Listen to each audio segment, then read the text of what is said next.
Hello, and welcome back to the Quinton Talk Show. Today, for episode 31, we will be discussing Roman architecture.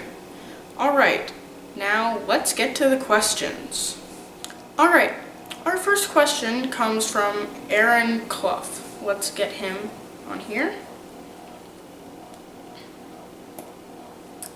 Alright, Aaron, you are now on speaker.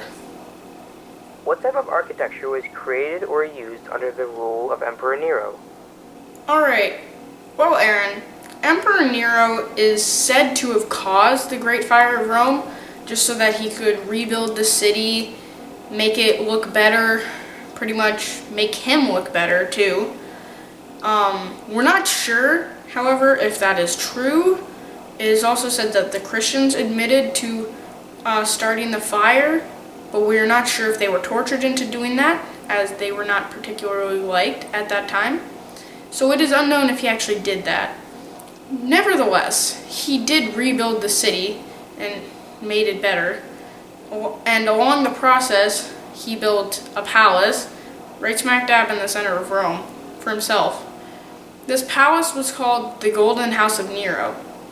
However, after Nero's death, the palace was seen as an embarrassment to Rome by his successors. So, as a result, all of the marble and jewels were removed. It was filled with dirt, and then it was built on top of. Thank you very much. Of course. Now, for our second question. Alright, our second question is coming from Ryan Tran. Now let's get him on here.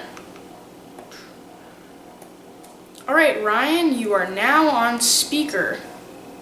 Could you explain the concrete revolution for me? Well, Ryan, the concrete revolution, also known as the Roman architectural revolution, was a time where they started using arches, vaults, and domes, which were infrequently used before. This revolution can mostly be credited to their invention of concrete, hence the name, the Concrete Revolution, which greatly inspired them.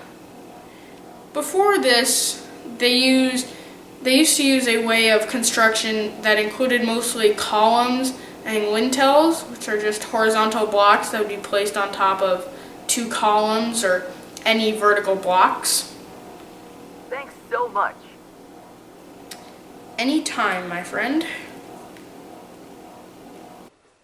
Alright, now our last question comes from Sarah Smith. Let's get her on here. Right, Sarah, you are now on speaker. What were Rome's inspirations for their architecture? Well, you see, the Romans were inspired mainly by the Greeks, but there is a difference between their styles, otherwise they would just be copying them. Around the time of the imperial period, Rome did achieve originality of sorts, although they were still using inspirations from other civilizations. This originality was still based off Greek architecture, along with Etruscan architecture, but it was more original than they had really ever been. And nowadays, this architecture of kind of Greek and Roman style is called classical architecture. Thank you so much. No problem at all. Now, I want to thank you all for watching this, and I will see you next week.